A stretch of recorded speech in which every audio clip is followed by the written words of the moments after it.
Should Overwatch have solo queue? That's been a big question and a debate since before the game even launched. It's something that I've thought about before and talked about here and there, but I've never made a video really focusing on it, and that's what I'd like to do here today. You may have heard me before talk about the fact that I wish Overwatch had a solo queue, and that I like the idea of it, but as time has gone on, I've kind of realized, as with most things, that there's two sides to it. There are some good aspects, but also some really bad aspects to the idea of implementing solo queue. So what I want to do in this video is focus on the pros and the cons of solo queue, and then talk about how Blizzard's current system works and what I think they should do moving forward to kind of meet people in the middle and have the best of both systems. As it stands right now, I think there's a lot of great things that they're doing, but there are some things that could definitely be improved. But first, let's focus on this idea of a solo queue system. Fundamentally, it's pretty simple. Everyone in this type of ranked queue can only queue in solo by themselves. This would be separate from a team queue where people could go in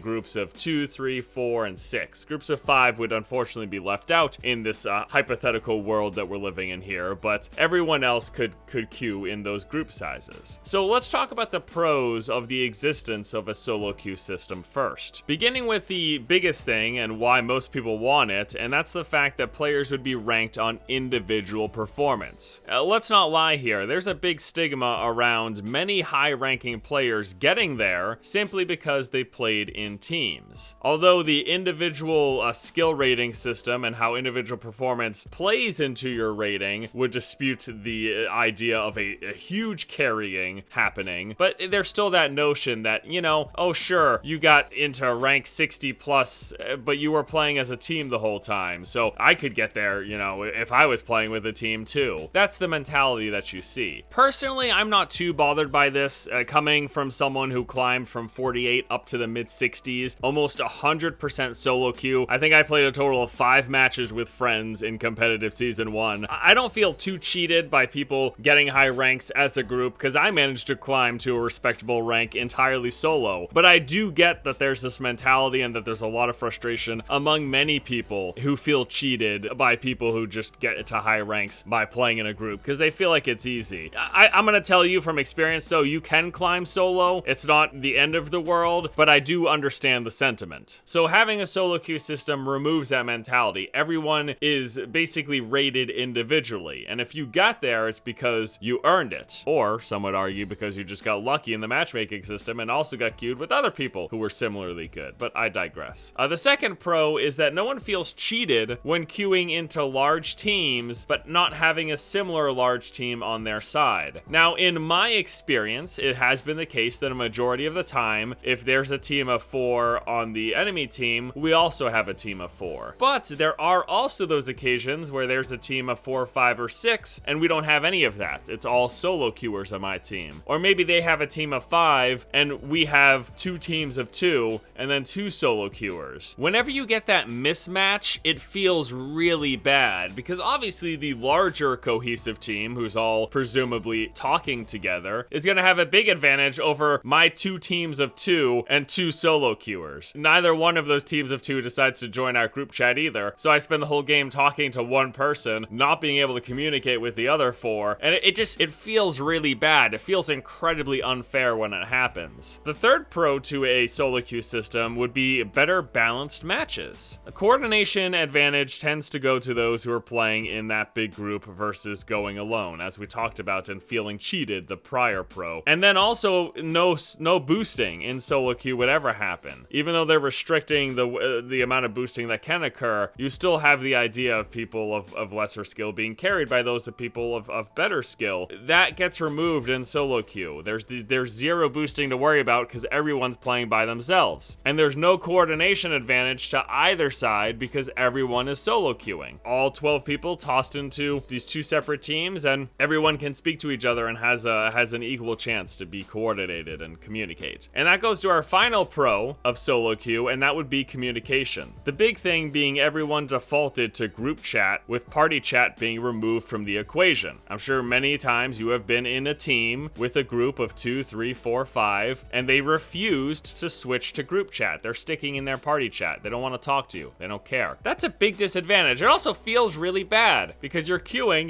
playing, you're excited for competitive, and you want the best chance to win, but you have people on your own team actively fighting against you to make that happen, to give you the best possible chance to win, with their refusal to switch from party chat to group chat. Or I would be willing to bet there's a lot of people who just don't even know that there's that separation. You literally have to, when you join in the game, open up your party panel and then toggle switch between the chat channels. Like that, what? That's not super intuitive for a lot of people. So I'm willing to bet that people aren't even 100% of the time doing this maliciously. They just don't even know. They don't even know that they're separate chat channels. They're like, hey friend, want to play Overwatch? They're like, yeah, sure friend, let's group up and we'll get 4 of us together, yay. And then they go into queue and they're always like, man, I don't know what it is, but the 2 other teammates we have are never talking to us. I'm honestly willing to bet there's a lot of people who just don't even know they're separate chat channels. So those are 4 of the big pros for solo queue: being ranked on individual performance, not feeling cheated by mismatched teams, better balanced matches, and communication. Now let's talk about the cons of a solo queue system. And this is a list. We're going into this here. The first big con is that it splits the player base. That's a big no-no when maintaining a healthy online community, and it's part of the reason why all competitive game modes are rolled into one queue. You can't choose to queue up for a payload map or a capture point map or an assault map. You just hit queue and you get tossed into the big rotation of all of those, and what comes out nobody knows.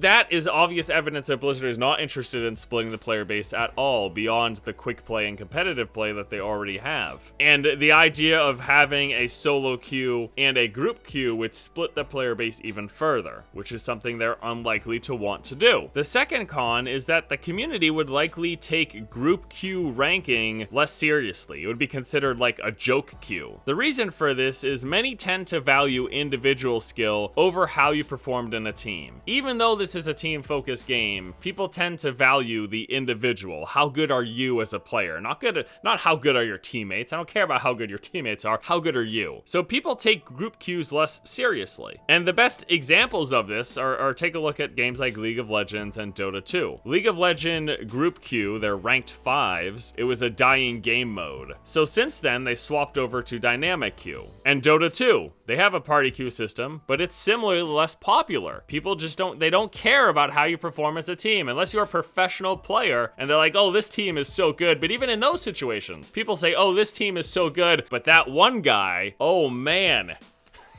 I mean, that is a real thing. People just really value individual skill. So separating solo queue from group queue, people would probably just not give a crap about group queue, to be honest. We've seen it happen in many games, League of Legends and Dota 2 just being 2 examples. A third con would be the increase in team play queue times. In fact, it'd just be an increase in queue times across the board. And this would also restrict the number of teammates that you could have, namely that you couldn't queue in groups of 5. 2, 3, 4, and 6 you could do, because you could do 2 of 3, 2 of 3, you know what I mean? So no groups of 5, and we would get that increased queue times across the board, because once again, the player base is being split would have that happen. If there's less people queuing in each game mode, then the queue times are increased. And all of this put together would likely have a spiral effect where people care less about group queue because people don't value it, and then as such, they do it less often, and it just kind of spirals out of control until nobody ever wants to do group queue, and this all leads to it being more difficult to play with friends, which Blizzard actively tries to do the exact opposite of that. They want to make things as convenient, as group friendly, as player friendly as possible. Blizzard doesn't want to make your game playing experience hard, difficult, or frustrating ever. But there are things about the current system that are difficult and frustrating for the people who do solo queue even without the existence of a set solo queue system. There are a lot of players, and I'd be willing to bet a vast majority of players who play alone. Yes, this is a team game, but the truth of the matter is it's hard to get people together for every single time that you're playing. Unless you're just someone who, you have your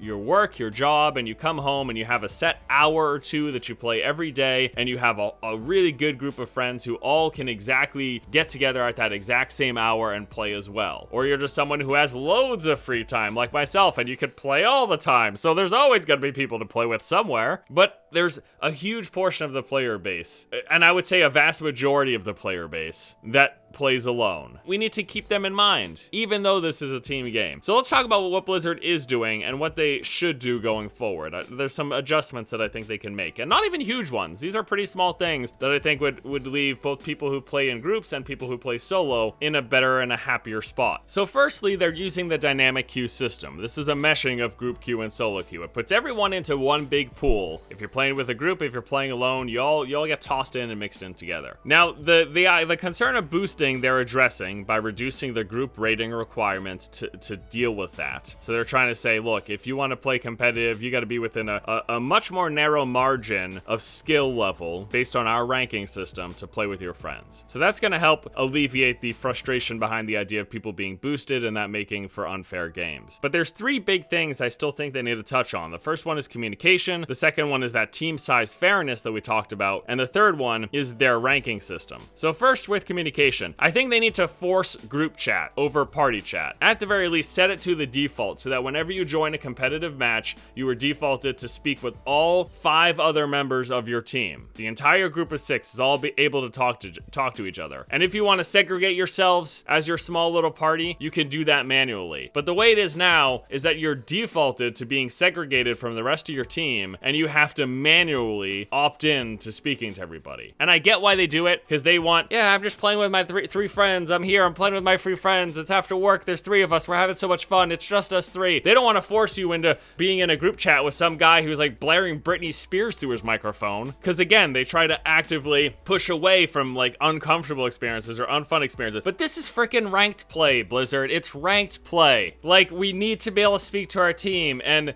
I would say most of the time when I'm queuing solo and there's any number of group of people on my team, most of the time they don't switch chat channels. And that feels really shitty, being the person who's solo queue, and that I can only talk to like the one other solo queue person or the 2 other solo queue people. And then like there's a good half or more of my team that I can't talk to. They need to change that. They really do. At least for competitive play. If they want to make it so that you can stay in your small little bubble of just playing with your friends and not having to deal with listening to anyone else, maybe they leave that just for quick play, huh?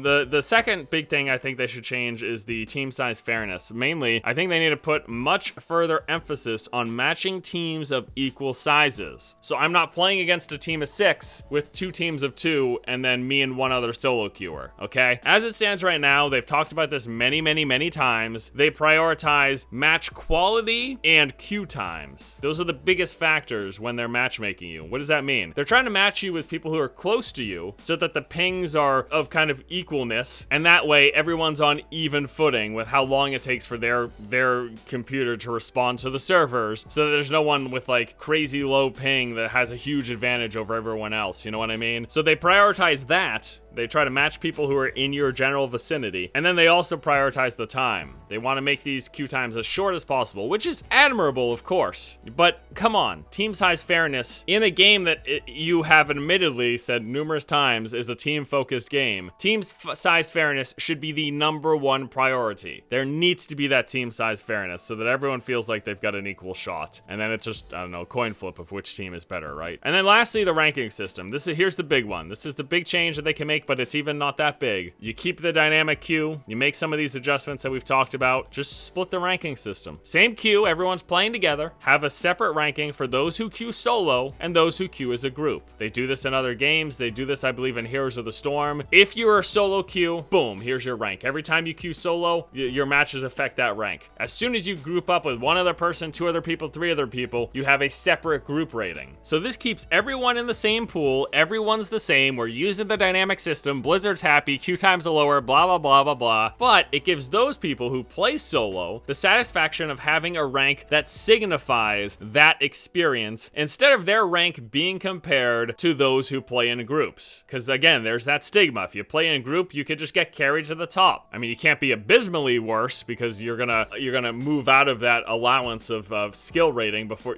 being able to group with people. But still, oh, you got 60 again. You got 60 plus. Oh, you played with a team the whole time. Congratulations. No. Now everyone knows. All right, this is how you stack up, because that's the biggest thing. This is the biggest thing. These rating systems, the competitive play, all of this. the reason people like these systems is because they compare themselves to others. And even though Blizzard removes an in-game scoreboard so that you can't compare yourself to others, they still have this huge focus in competitive play on these.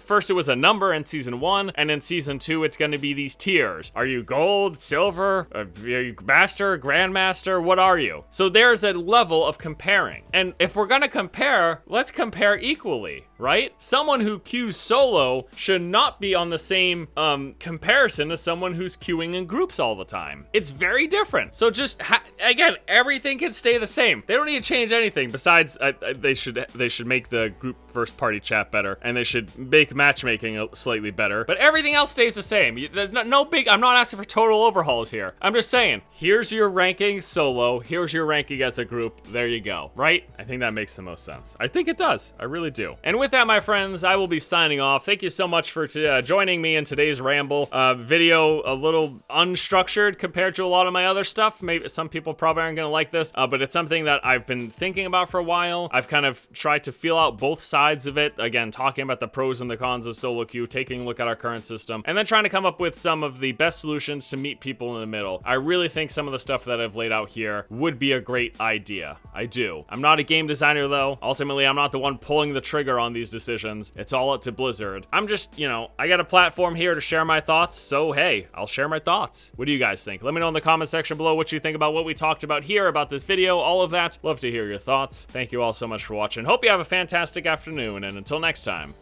I'll see you later.